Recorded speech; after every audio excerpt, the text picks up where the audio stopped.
આજે દિવ્યાંગો માટે ખાસ જે ગરબાનું આયોજન કર્યું શું કહેશો?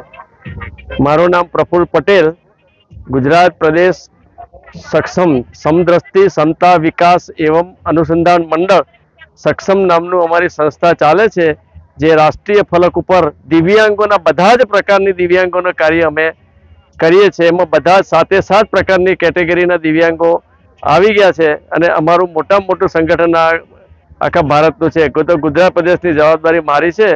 અહીંયા આગળ નડિયાદમાં અમે થેરાપી સેન્ટર ચલાવીએ છીએ કે મંદ બુદ્ધિ, સેરેબ્રલ પાર્સી,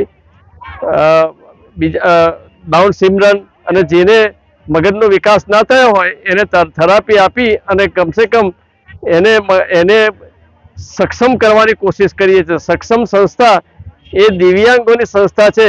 અમે દિવ્યાંગોને દયાની દ્રષ્ટિએ જોવા રાખવા માંગતા નથી, પણ દિવ્યાંગોને કે જે પણ પ્રકારની કોઈ પણ પ્રકારની દિવ્યાંગતા હોય તો એ દિવ્યાંગતાને અમે એની દિવ્યાંગતાને કેમની ઓછી કરવી અથવા તો એની દિવ્યાંગતામાં કઈ કઈ શક્તિઓ પડી છે એ શક્તિઓ બહાર કાઢવાની કોશિશ અમે સક્ષમ સંસ્થા કરીએ છીએ. સક્ષમ એ આખા ભારતનું વિશાળ ફલકનું કાર્ય છે અને અનેક પ્રકારના કાર્ય અમે કરીએ છીએ. નડિયાદમાં થેરાપી સેન્ટર શરૂ કર્યું છે.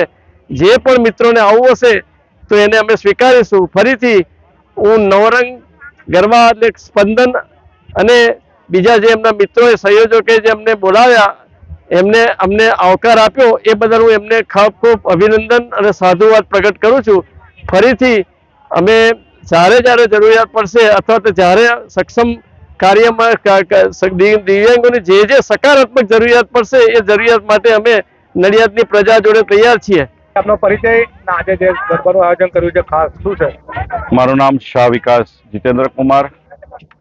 આજ રોજ સાક્ષર નગરી નડિયાદના મધ્ય આવેલ બાસુદીવાલા હાઈસ્કૂલના ગ્રાઉન્ડ ખાતે સ્પંદન ચેરિટેબલ ટ્રસ્ટ પ્રેરિત નવરંગ બીટ્સ ગ્રુપ આયોજિત નવરંગ નવરાત્રી મહોત્સવ 2025માં સક્ષમ પરિવારને અમે નિમંત્રિત કર્યા હતા અને અમને જણાવતા ખૂબ આનંદ થાય છે કે આજે અમારા નિમંત્રણને સાદર આદર અર્પણ કરી સક્ષમ પરિવારના ગુજરાત પ્રદેશના સંયોજક આદરણીય પ્રફુલભાઈ પટેલ એડનવાલા તથા તેમના સૌ કોઈ પારિવારિક સ્વજનો, રાષ્ટ્રીય સ્વયંસેવક સંઘના સૌ સન્માનીય મહાનુભાવો આજે ઉપસ્થિત છે અને તમે જોઈ શકો છો કે સક્ષમ પરિવારના નિમંત્રણને આજે આદર અર્પણ કરી અને સમગ્ર ખેડા જિલ્લામાંથી કઠલાલ છે, મહેમદાવાદ છે, નડિયાદ છે, આજુબાજુના વિસ્તારમાંથી જે આ બાળકો છે અગાઉથી રજીસ્ટ્રેશન કરાવવાની વ્યવસ્થા સક્ષમ પરિવાર દ્વારા ગોઠવવામાં આવી હતી અને તે રજીસ્ટર્ડ થયેલા બાળકો તેમના પરિવાર સાથે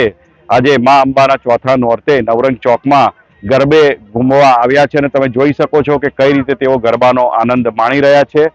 ગરબો એ સમગ્ર ગુજરાતીઓની વિશ્વ ફલક પર જ્યારે એક સાંસ્કૃતિક ઓળખ છે અને જ્યાં ગરબો ત્યાં ગુજરાતી અને જ્યાં ગુજરાતી ત્યાં ગરબો એ પર્યાય બની ચૂક્યા છે, ત્યારે નવરંગ પરિવારના નિમંત્રણ અને સક્ષમ પરિવાર દ્વારા આયોજિત આજના આ અદ્ભુત ગરબા મહોત્સવમાં અમે સૌ કોઈ બાળકો, પારિવારિક સ્વજનોને વંદન કરી અને પરિવાર વતી આવકાર અર્પીએ છીએ. My school is one such future ready school where I understand each and every concept taught in the class and don't rote learn, where teachers don't just use books and blackboard to teach but use new ways of teaching and learning like audiovisual learning, activity based learning and group activities, which enhances my conceptual understanding. My school also teaches coding, which is an important 21st century skill. Not just that, I get an opportunity to showcase my skill on a national platform. And with all this, I acquire important skills that make me future ready and confident. Would you also like to know where is my future ready school? Visit now and see for yourself.